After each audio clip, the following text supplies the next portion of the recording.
Good day to all of you. My name is Maria Kondzielska and you are watching Poland Daily Culture. And today we continue with the story of a half Polish, half British man who wants to find his roots. And so Richard Berkeley is with us in the studio, an artist today.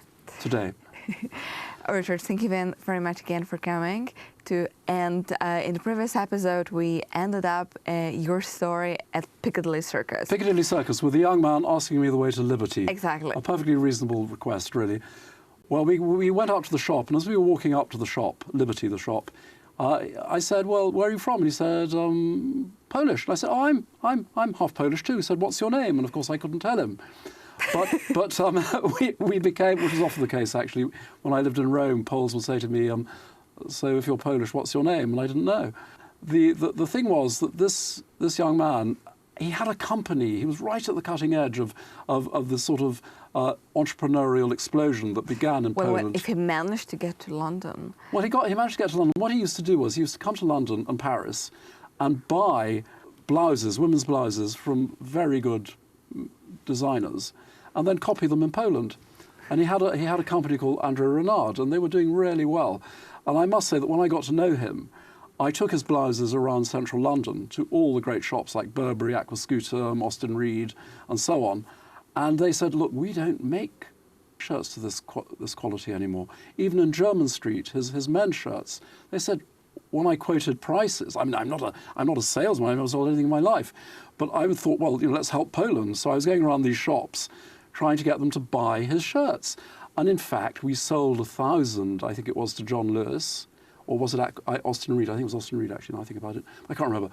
And I think we could have really done very well, but at that point I decided to come and live in Poland.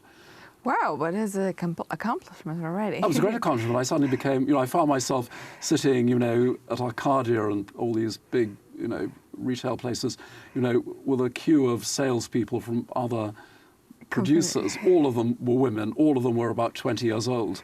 And here's me, going towards 50, sort of sitting there in this row with kids. And it was a very interesting excursion, I think, actually.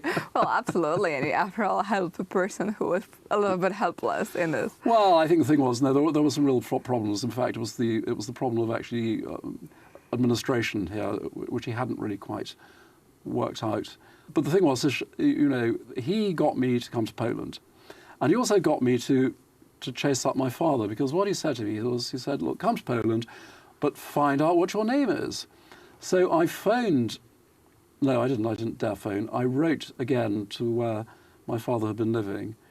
And 3 days later, I get a telephone call sort of saying, "So, who are you? What do you want? I have no money," sort of thing. And I said, "Well, I think I'm your son, aren't I?" He said, "Oh, yes, I know, but..." And then he decided he quite liked me. So I began to get his family story of how, incidentally, he was born in Lvov, because his father, who was a doctor, was the head of the railway hospital. And of course, it's the railway station which is now so prominent in moving refugees. And he was a very strange fellow. And his grandfather, my father's grandfather, was a very well-known diplomat and musician.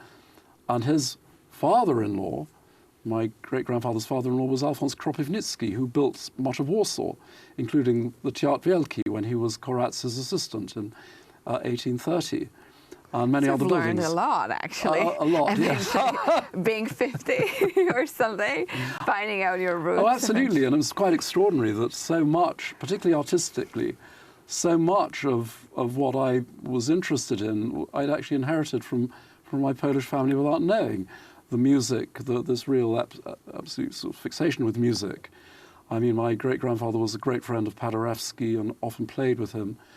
Great-grandfather, the architect, and architecture was something that was always really interesting for me. And in fact, all these pictures derive from buildings in Warsaw. And what they derive from is just sort of damp patches on walls. It's a very strange thing. The pictures we see here right now. Yes, the pictures that we have here, that we're surrounded with, and our back screen. Yes. These are all pictures that I began with photographing, actually, damp patches on walls. putting them onto my computer, taking away the light. This is a little bit strange. What? This is a little bit strange idea. Well, it's a bit strange, but you see, if you look here, I don't know if you can see this, but this is a bridge down in Śródmieście, and look at all these patterns. Look at all this, you know, even here.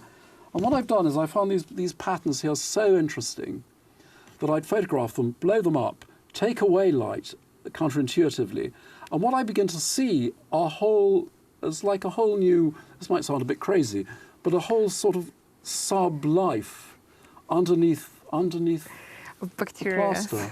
Yes, no, it's very curious. And but, the fungi. yeah, no, but and then what I do is I print what I see, and then with watercolor just add a little bit of detail. And that's why you get all these lovely colours and shapes, and some people see absolutely nothing, but other people see lots of things.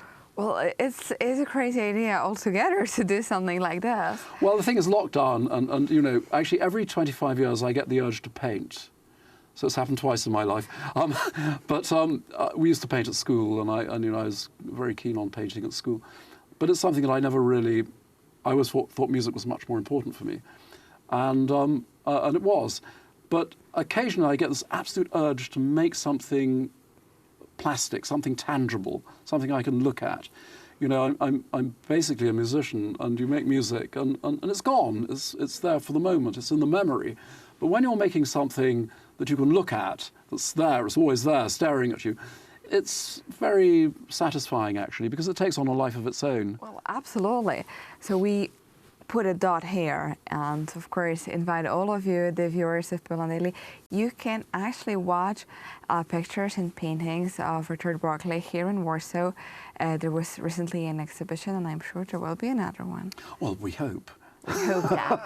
But anyway, we invite you to his exhibitions, and I'm sure those pictures are there online, so you can watch them and observe. Did you ever get an idea of actually discovering what is behind a dump wall? That's what he did. So we leave you with it, and of course invite you to stay with us for another episode.